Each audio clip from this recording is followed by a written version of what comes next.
बड़ी खबर के साथ, जहां पे उत्तर प्रदेश से बड़ी खबर आई है। प्रदेश के डेप्यूटी सीएम ब्रजेश पाठक ने 101 बटुकों का सत्कार किया है। बाकायदे उनकी पूजा अर्चना की गई है, यहाँ पे सत्कार किया गया है, टीका लगाया गया, माला पहनाई गई। उत्तर प्रदेश में शंकराचार्य विवाद को लेकर यहाँ पर जिस तरीके से प्रदेश की सियासत गरमाई हुई थी, इस बीच यहाँ पर ब्रजेश पाठक की ओर से अपने आवास पर बुलाकर 101 बटुकों का सम्मान किया गया है। और जिस तरीके से यहाँ पर याद दिला दे आपको, बीते दिनों जिस तरीके से प्रयागराज में बवाल हुआ था, विवाद हुआ था, तमाम आरोप लगे थे पुलिस वालों के एक्शन को लेकर। इस बीच बड़ी खबर यहाँ पर ये कि प्रदेश के डेप्यूटी सीएम ब्रजेश पाठक ने अपने आवास पर बुलाकर 101 बटुकों का सत्कार किया है।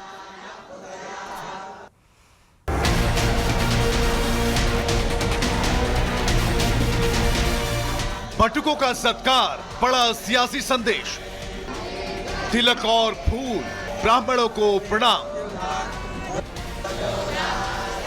यूपी की सियासत में इन दिनों चोटी और शंकराचार्य विवाद की गूंज है। एक तरफ सीएम योगी का सख्त रुख, तो दूसरी तरफ ब्राह्मणों की कथित नाराजगी। इस बीच यूपी के डिप्टी सीएम ब्रजेश पाठक ने अपने आवास पर कुछ ऐसा किया जिसकी चर्चा गलियारों में तेज है। लखनऊ में सीएम ब्रजेश पाठक के आवास पर आज सुबह का नजारा कुछ बदला बदला सा था।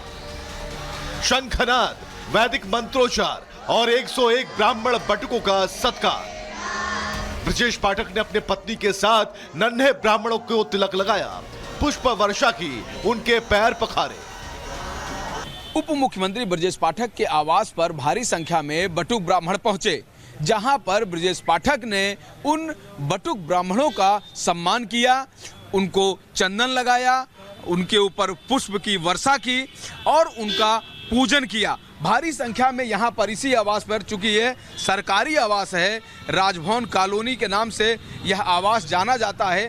इस मौके पर बटुक ब्राह्मणों ने ब्रजेश पाठक को आशीर्वाद दिया।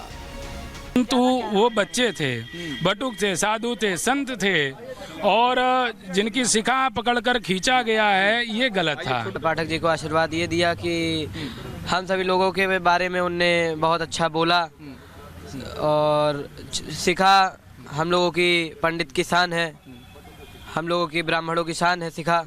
तभी जी हमने ब्रजेश पाठक जी को आशीर्वाद यही दिया कि वो ऐसे सत्कार्य पे, ऐसे धर्म पर चलते रहें और सदैव हमारे लोगों की रक्षा संरक्षा के लिए खड़े रहें, हरदम खड़े रहें, यही डटे रहें। मौका बटुक पूजन का था, लेकिन इसके पीछे छिपे सियासी मायने कहीं ज्यादा गहरे हैं। ये तस्वीरें ऐसे वक्त में सामने आई जब काफी समय तक ब्रजेश पाठक खामोश रहे, लेकिन 2 दिन पहले उनकी ये चुप्पी एक चेतावनी के साथ टूटी। उन्होंने साफ कहा, चोटी नहीं खींचनी चाहिए थी, जो भी दोषी है उसके खिलाफ कड़ी कार्रवाई होनी चाहिए। चोटी खींचना महापराध है, देखिएगा महापाप लगेगा।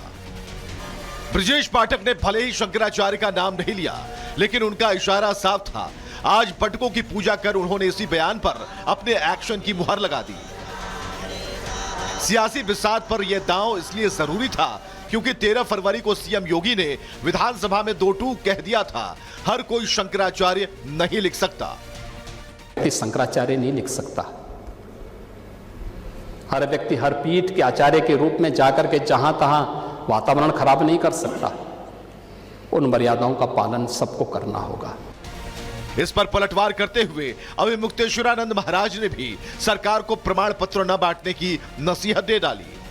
सनातन में ऐसी कोई परंपरा नहीं है कि कोई मुख्यमंत्री या सरकार प्रमाण पत्र देकर शंकराचार्य नियुक्त करे। इन्होंने स्वामी वासुदेवानंद जी को शंकराचार्य का प्रमाण पत्र दिया।